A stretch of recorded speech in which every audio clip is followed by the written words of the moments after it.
Ողջույն բոլորին, այս տեսանյութում սեպտեմբերի 19-ի լուսնային օրացույցն է։ Լուսինը կլինի 9 օրեկան։ Սկսվում է ժամը 17:17-ից մինչև սեպտեմբերի 20-ը ժամը 17:49 Այսօր լուսինը կանգնած դիրք ունի մինչև առավոտյան ժամը 05:46 դեռ սկսվել է Ներեցեք մինչև ժամը 08:55 վերևն էի նայում։ Սկսվել է դեռևս սեպտեմբերի 18-ից։ Սեպտեմբերի 19-ին լուսինը գտնվում է այծեղջյուր նշանում, ծնկները, հոդերը, ողնաշարը, ողնաշարի մկանները, ծնկոսկրը, ոսկորները, ջլերը, կապանները, մաշկը, մազերը, փայծաղը և հավասարակշռության բոլոր օրգանները։ Այս օրգանները այժմ ավելի զգայուն են և իրենց նկատմամբ լրացուցիչ խնամքի հարկավոր, իսկ հաջող լուսնի ժամանակ վիրահատություններ բացարձակապես չի թույլատրվում։ Լուսնային 9-րդ օրվա խորհրդանիշը դա չղջիկն է, նախազգուշացում և ինքնապաշտպանություն։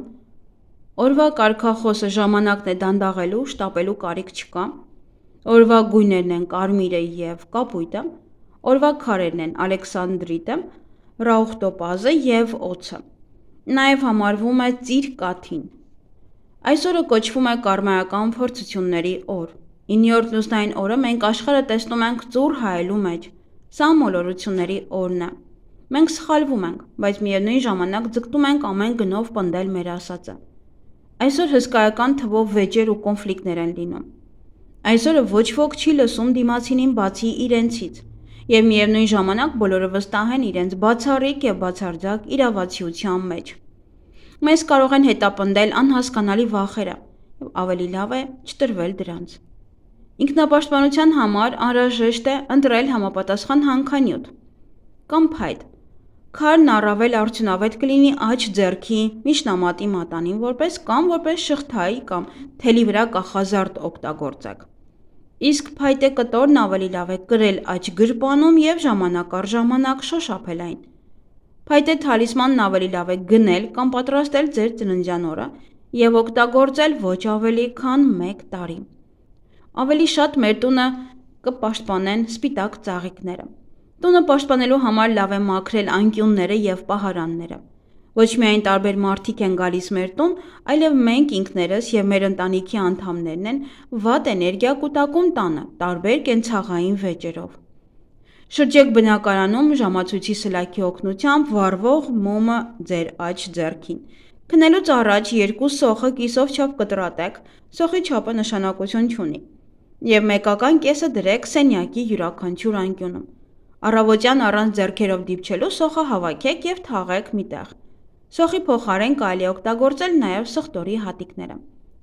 Այս լուսնային օրվա էներգիան չափազանց անբարենպաստ է մարդկանց համար։ Սա այսպես կոչված նեռի օրն է, երբ ակտիվանում են բոլոր մութ ուժերը, և բացասական էներգիաները սկսում են գերիշխել։ Հնարավոր են անհիմն անհանգստություններ, վախեր, մռայլ մտքեր, նաև պետք է զգուշանալ խաբեությունից։ Հնարավոր են բոլոր տեսակի դժբախտություններ և վատ լուրեր։ Այսօրը ոչ մի նոր բան սկսելու կարիք չկա։ Անցանկալի է երկար ճանապարհորդության մեկնել և ինչ-որ կարևոր գործ ձեռնարկել։ Հետաձգեք մինչև ավելի լավ ժամանակները այն ամենը, ինչ կարելի է հետաձգել, քանի որ կարող է ամեն ինչ ձախողվել։ Փորձեք զսպել ձեր զգացմունքները, էմոցիաները, նույնիսկ եթե ինչ-որ մեկը կամ ինչ-որ բան ձեզ հրահրում է կոնֆլիկտի, զայրույթի և ագրեսիայի։ Մի փորձեք ինչ-որ մեկին ինչ-որ բան ապացուցել, պաշտպանել ձեր կարծիքը։ Այսօր դա կարող է սխալ լինել, իսկ վաղը դուք կզղջաք ձեր երեկվա պահվածքի համար։ Հանգիստ անցեք ձեր սովորական գործին և հանգստացեք։ Նրանք, ովքեր հիվանդանում են այս օրը, պետք է իմանան, որ հիվանդությունները վտանգավոր են, բայց ոչ մահացում։ Հատկապես խոցելի են սիրտն ու նյարդերը, չի բացառվում նաև թունավորում։ Հղիություն այսօրը համարվում է նեռի օր։ Այն հակացուցված է մտերմության և բեղմնավորման համար։ Եթե հղիանաք այսօրը, ապա նա կարող է դառնալ հազվագյուտ չարագործ, վտանգավոր կախարդ կամ սև մոգ։ Համենայն դեպս մետաղադրամի մյուս կողմն էլ կա։ Եթե երեխան փախչի նման ճակատագրից, ապա նրա կյանքը կդառնա սարսափելի տանջանքներով ու փորձություններով լի։ Լուսնային 9-րդ օրը ծնված երեխաները երկար ու բեղմնավոր կյանք են վարում, բայց ոչ շատ հեշտ։ Հաճախ նրանք դժգոհ են և տառապում են ուրիշների կողմից առաջացած թյուրիմացություններից։ Նրանք պետք է անընդհատ ինքնամաքրվեն, ազատվեն տոքսիներից, ինչպես ֆիզիկական, այնպես էլ աստրալից։ Սանրվածք։ Սև էներգիան չեզոքացնելու համար այսօր պետք է կտրել մազերը, սա կկանխի կոնֆլիկտներն ու վեճերը։ Այսօրվա սանրվածքը կկանխի նաև առօրյա անախորժությունները, որոնք կարող են առաջանալ ձեզ մոտ։ Պլանավորեք սանրվածքը 9-րդ լուսնային օրվա համար և եթե չստացվի, ապա լուսնային օրվա սկզբում գոնե 1 թել կտրեք։ Մազերի ներկում, բաց գույները կօգնեն խուսափել դժվարություններից, կօգնի ձեզ ցրել ձեր գլխում կուտակված վատ մտքերը և կկանխի անախորժությունները հարաբերություններում։ Բիզնես և աշխատանք։ 9-րդ լուսնային օրը պետք է նվիրել այն գործերին, որոնք վաղուց սկսվել են և պետք է շարունակեք։ Մնացած ամեն ինչ կարող է սպասել։ Օրը կտրականապես հարմար չէ ֆիզկուլտուրա և սպորտ սկսելու համար։ Հակացուցված են ուժային վարժություններն ու յոգան։ Հասկանալի է, որ եթե դուք գործարան ունեք, ապա հիմարություն կլինի դադարեցնել դրա աշխատանքը լուսնային ցանկացած օր։ Բայց զերծ մնալ նոր տեխնոլոգիաների ներդրումից, նոր աշխատակիցներ ընդունելուց և նոր պայմանագրեր կնքելուց, դա իհարկե կարող եք։ 9-րդ լուսնային օրը գրանցված ընկերությունը մի խնդրից դուրս կգա միայն մյուսին հանդիպելու համար և հազիվ ծայրը ծայրին կհասցնի կրելով մշտական կամ պարբերաբար մեծ կորուստներ։ Այս լուսնային օրերին դժվար է ներդաշնակության հասնել, ինչպես գործնական, այնպես էլ անձնական հարաբերություններում։